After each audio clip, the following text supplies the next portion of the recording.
Oke, baik. Terima kasih Mbak Alma.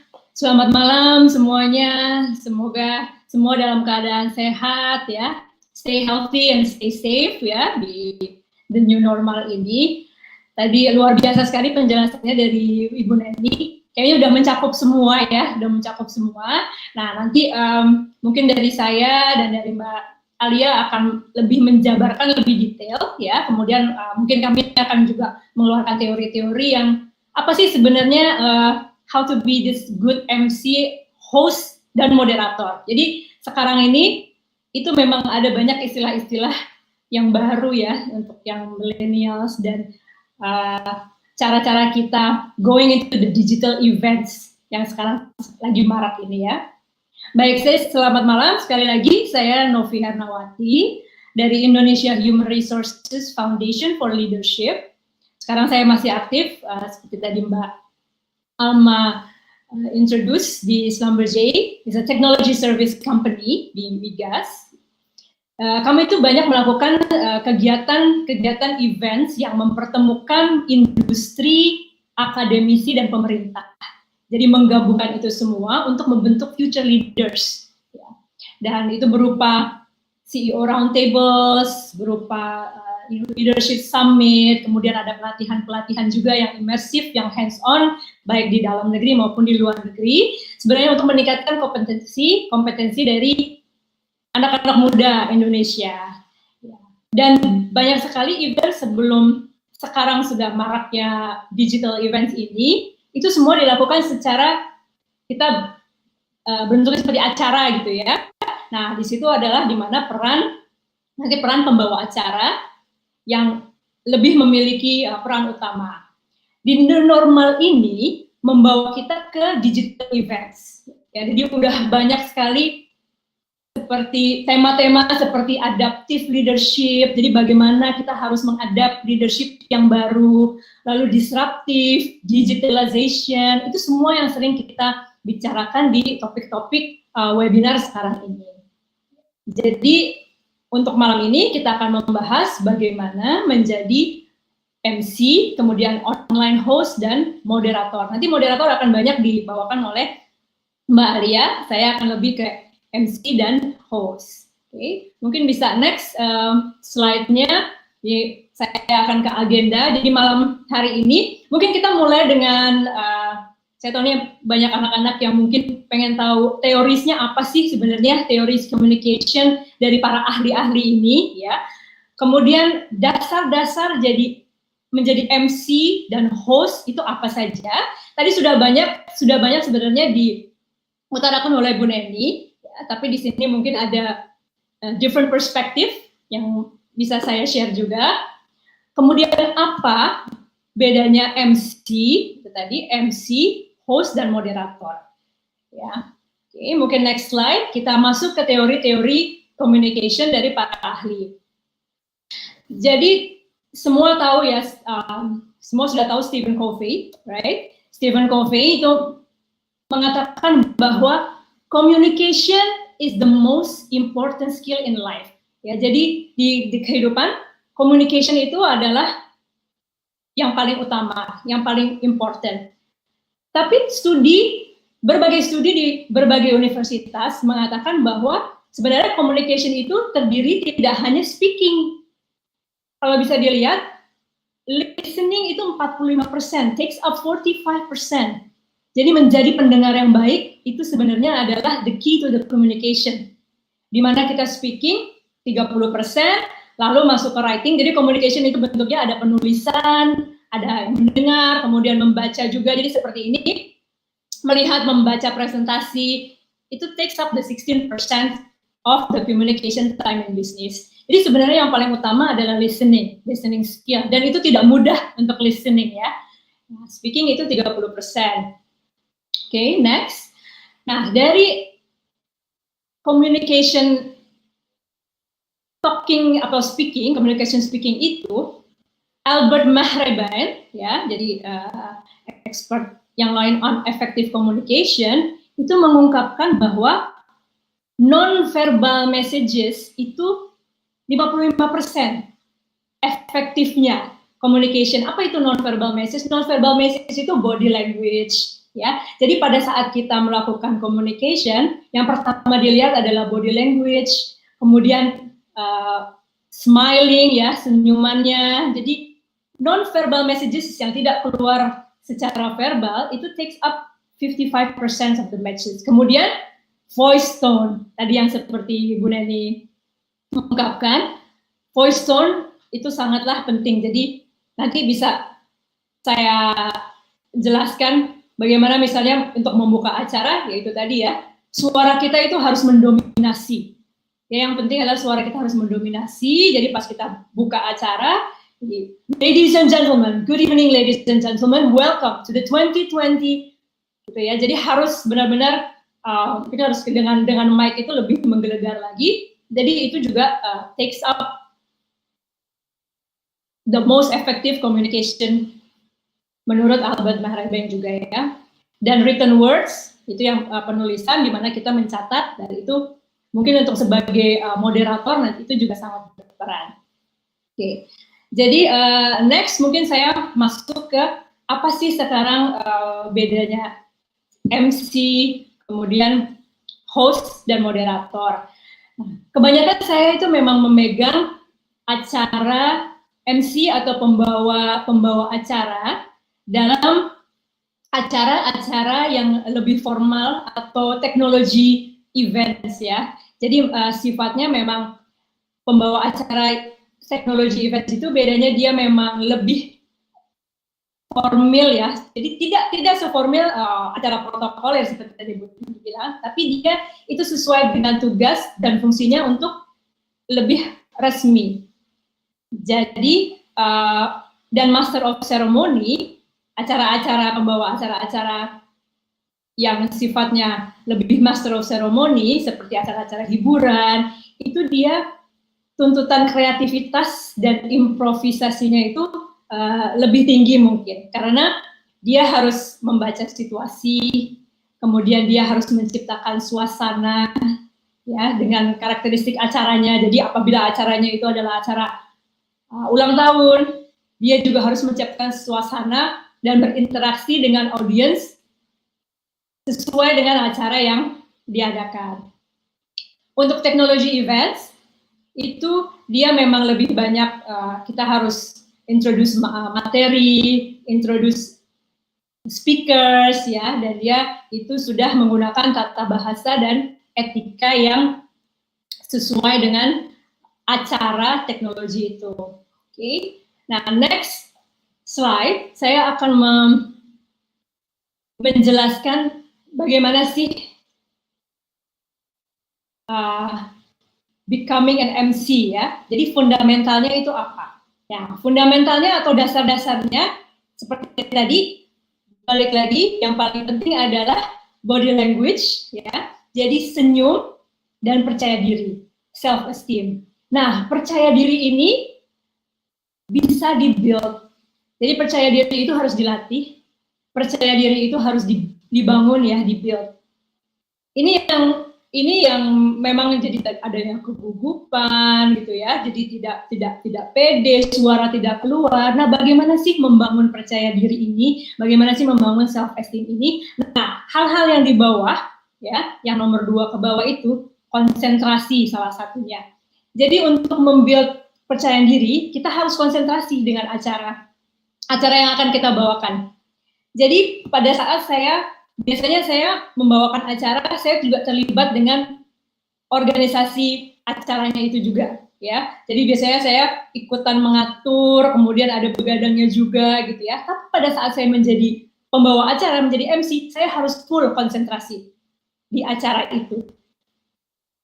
Dan bagaimana saya bisa konsentrasi? Saya harus minimal menguasai urutan acara. Ya, jadi itu juga meningkatkan kepercayaan diri kita. Kita harus menguasai urutan acaranya, agendanya, harus kita tahu pagi ini apakah bentuknya presentasi, kapan nanti akan ada panel discussion gitu ya, kemudian kapan nanti ada door prize. Kita harus menguasai urutan acara itu sehingga kita bisa konsentrasi untuk menaikkan self esteem atau kepercayaan diri kita. Yang selanjutnya, pelajari produk atau perusahaannya. Ya, jadi banyak juga. Jadi saya sebagai kadang-kadang sebagai penyelenggara acara, kita banyak juga harus memilih beberapa MC ya, beberapa pembawa acara. Nah, ada competitive advantage atau kelebihan. Jadi kita memilih beberapa pembawa acara yang saya temukan pada saat saya mencari MC-MC ini. Apabila dia datang dengan sudah mengetahui sedikit saja produk atau sedikit saja mengenai perusahaan yang akan dia bawakan, itu menjadi poin yang lebih dari MC itu, di mana kita cenderung akan memilih MC yang lebih banyak sudah mengetahui produk atau perusahaan atau bahkan acara yang akan kita bawakan. Gitu. Jadi itu adalah salah satu mungkin taktik untuk kita bisa juga menjadi kompetitif ya, menjadi seorang MC yang baik dan juga meningkatkan itu lagi, ujung-ujungnya meningkatkan percaya diri kita karena kita mengenal ya, mungkin tidak terlalu harus sampai mendalam kita mempelajari produk atau mengetahui perusahaannya, kita bisa baca di website ya, kita bisa baca sedikit aja brosur-brosurnya, tapi minimal kita sudah ada background tentang produk atau mungkin hal-hal yang terkait dengan tema atau acara yang akan dibawakan. Nah, semuanya tadi itu akan otomatis akan membentuk sikap kita, ya, dan akan juga membentuk bahasa. Jadi bahasa kita akan lebih baik apabila kita master bahan yang akan kita bicarakan, dan apabila kita juga memiliki kemampuan berbahasa yang lebih, itu juga bisa ditonjolkan ya. Jadi misalnya para pemirsa yang ingin menjadi MC gitu ya, apabila kita memiliki kemampuan untuk berbahasa Inggris, ya itu bisa juga ditonjolkan ya bahasa Inggrisnya itu.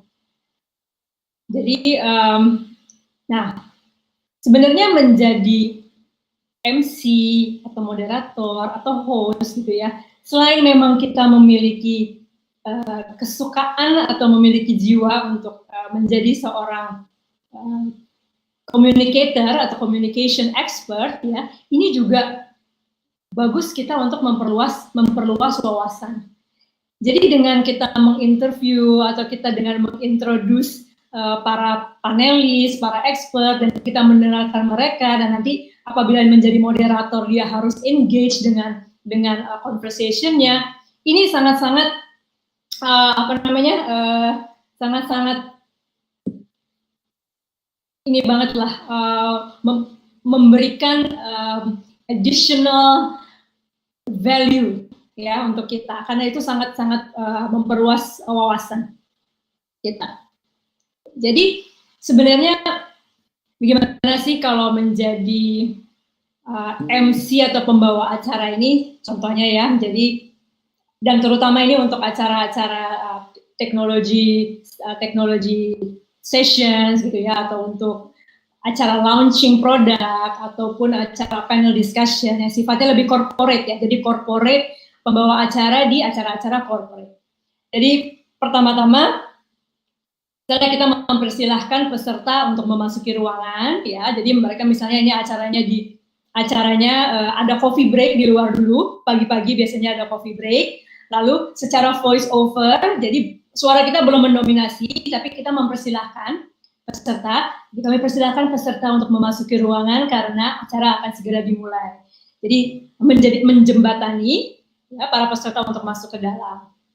Lalu setelah peserta sudah masuk ke dalam ruangan, tentunya ada protokoler tadi, di mana kita harus menyambut orang-orang penting ya. Ya, jadi ada baik itu pejabat, kalau di sini misalnya direktur ya, kalau acara-acara event corporate dia adalah CEO-nya, direkturnya gitu ya, atau bahkan ada kementerian juga biasanya datang untuk acara-acara corporate. Nah itu disambut dengan hormat dan disebutkan satu-satu berikut title-nya juga.